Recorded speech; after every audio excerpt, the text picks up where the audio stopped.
Have you ever felt like you're stuck in a loop? Like you're doing the same things over and over again, and no matter how much you try, nothing really changes? Sometimes it feels like life has programmed us, just like a robot with pre-installed instructions. Wake up, go to work, come home, sleep, and repeat. Do you ever wonder, are we really living or just functioning like machines?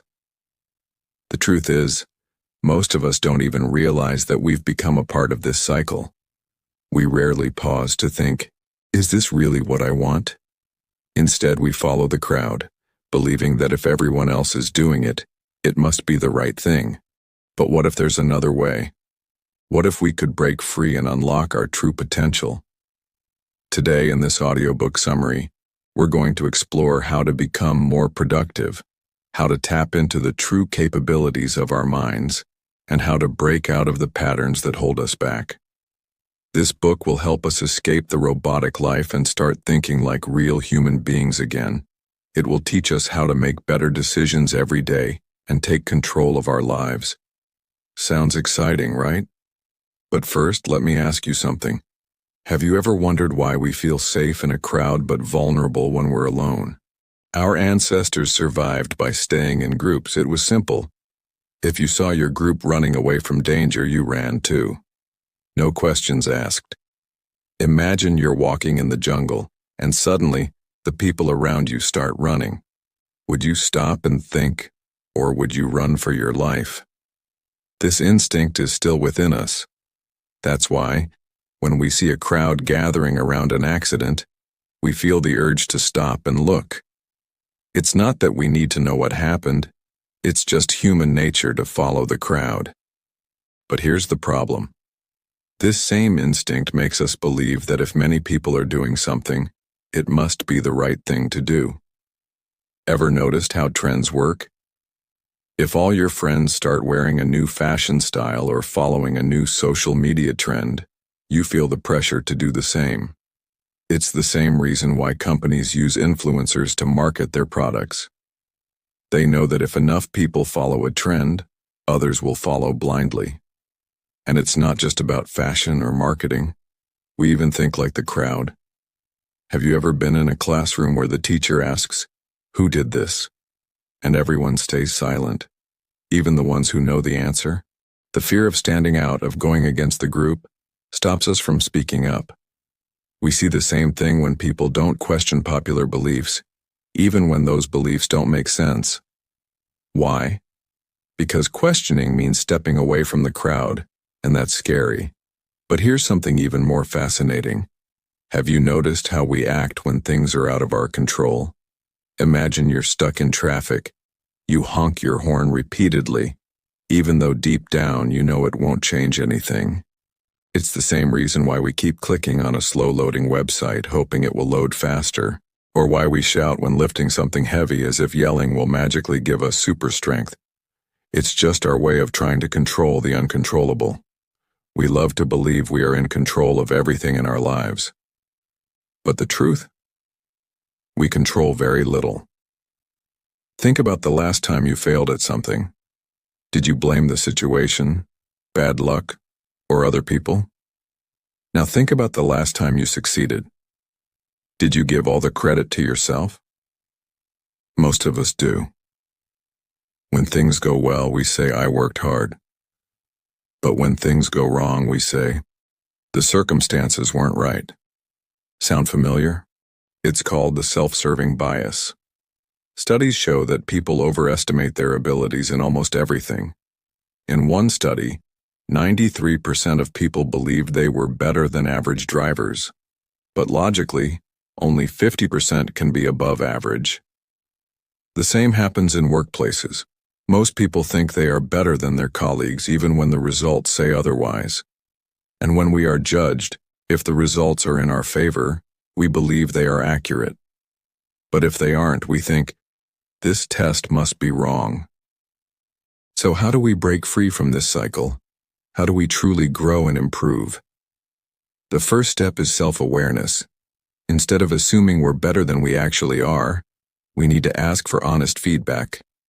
A true friend will tell you where you need to improve. And trust me, that's far more valuable than just believing you're already great. But that's just the beginning. There's so much more to uncover. How do we make better decisions? How do we stop being controlled by our instincts? How do we finally take charge of our own lives? Have you ever noticed how we naturally gravitate toward things that confirm what we already believe? We befriend people who think like us. If you and your friends support the same political party, your bond strengthens. But what if your views clash? Chances are, that friendship won't last long. We watch news channels that echo our opinions. We search for articles that validate what we already suspect. If you believe that good health is purely genetic and can't be changed, you'll keep searching online until you find a source that confirms it. We see what we want to see. We absorb information selectively, filtering out anything that contradicts our beliefs. Think about astrology. Many people believe in it. Why? Because horoscopes are written in a way that applies to almost everyone at some point.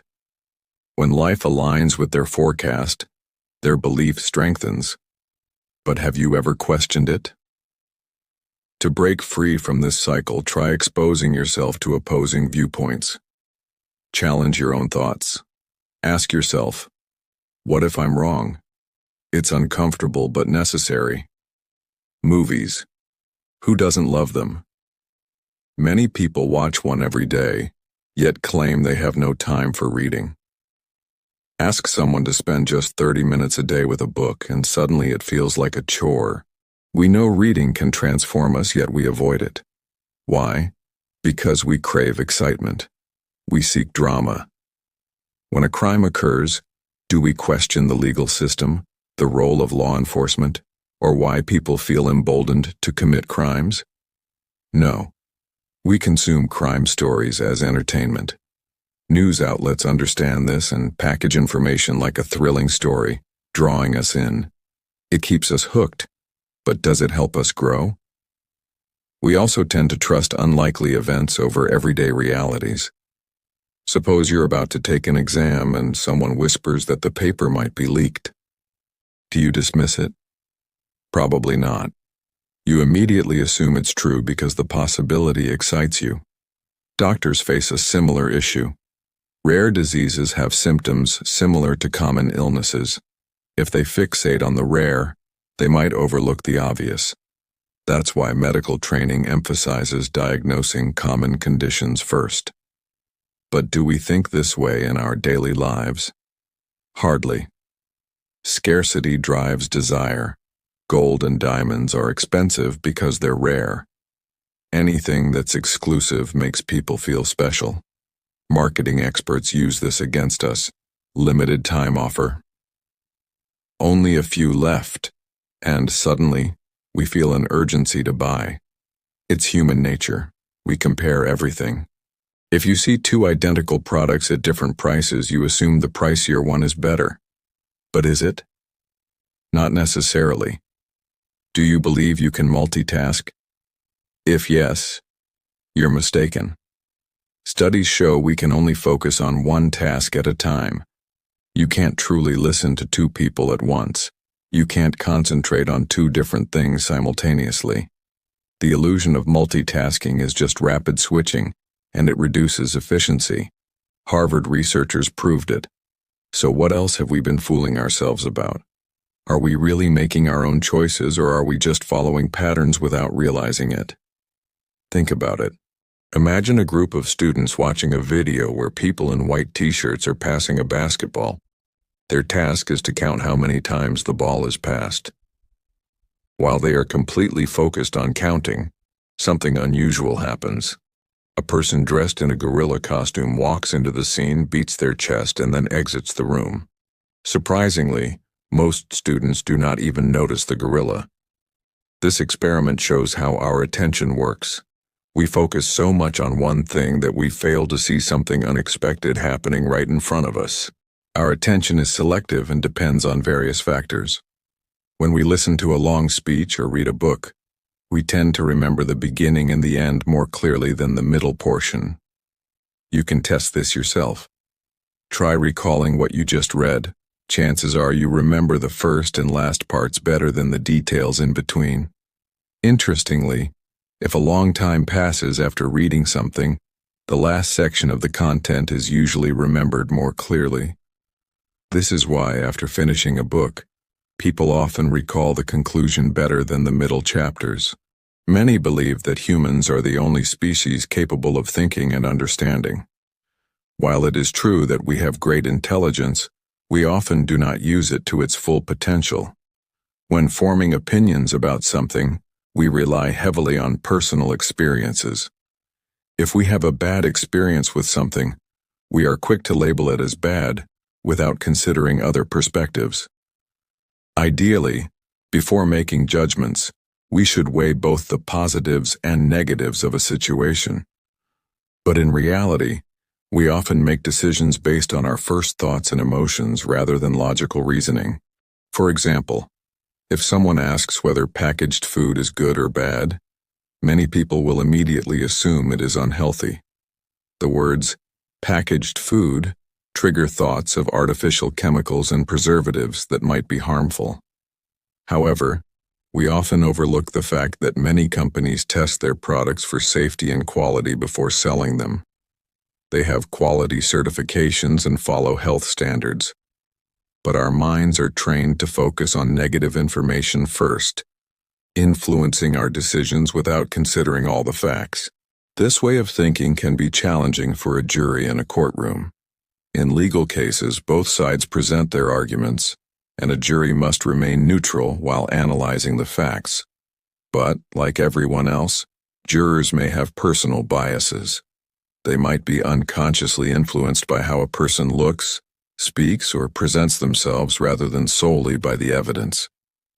Speaking of appearances, people tend to trust and admire those who look attractive or give compliments. Have you ever wondered why movie heroes are always portrayed as good-looking, while villains often appear unattractive? Filmmakers understand that audiences are naturally drawn to appealing faces. Similarly, in real life, people make quick judgments about others based on their looks.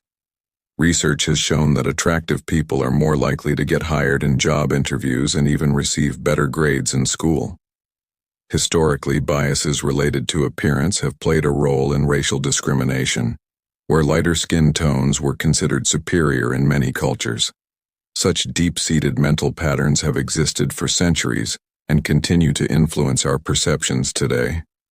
Additionally, we tend to like people who praise us or behave similarly to us.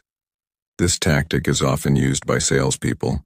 When you enter a store, a salesperson might say, "Wow, this outfit looks amazing on you." This compliment makes you feel good and increases the chances that you'll buy the product. Salespeople may also subtly mimic your gestures or way of speaking. When someone behaves like us, we unconsciously feel a connection with them and trust them more. This psychological trick is widely used in marketing and sales to influence customer behavior. Understanding these patterns can help us become more aware of our biases. The more we recognize how our minds work, the better decisions we can make, whether it's forming opinions, making purchases, or judging people based on facts rather than appearances or emotions. When we have too many options, we often struggle to decide what to choose. This feeling arises because we fear making the wrong decision. We worry about what might happen if our friends end up selecting something better than us. As a result, we spend hours analyzing all the available options, searching for the best one, yet nothing seems good enough. In one experiment, a store displayed a few different shades of nail polish. When customers had limited choices, many of them ended up purchasing a nail polish. However, when the store increased the number of available shades, customers found it overwhelming and left without making a purchase. Our brain is always in search of the best option. When presented with too many choices, it begins evaluating the unique qualities of each one, making it difficult to settle on a decision. Moreover, making decisions itself can be stressful. In another experiment, two groups of people were formed. One group was asked to choose a product from a set of options, while the other group was simply asked to write their thoughts about those products. Later, Both groups were instructed to keep their hands submerged in cold water. The group that had to make choices was able to endure the cold water for a shorter time because their willpower had already been exhausted in the decision-making process. To avoid this decision fatigue, remind yourself that there is no such thing as the absolute best choice. Instead, focus on your needs and make decisions based on what suits you best. You can also seek opinions from close friends who know you well. If you truly want to understand your strengths and weaknesses, invite a good friend for a meal and ask for honest feedback about yourself. Marketers often use urgency to manipulate our decisions. When we see signs like limited time offer, hurry up, we feel pressured to act quickly, fearing we might miss out. However, in today's digital age, almost everything is available online, and very little disappears permanently. So don't let these marketing tricks force you into rushed decisions. We tend to overestimate our abilities and make choices based on emotions rather than rational thinking. Our attention is limited. We can focus on only one thing at a time. We also enjoy following the crowd, imitating others, and receiving praise. Most importantly, we are more likely to agree with things that align with our pre-existing beliefs. If you found this book summary insightful, please share your thoughts with us and subscribe to our channel.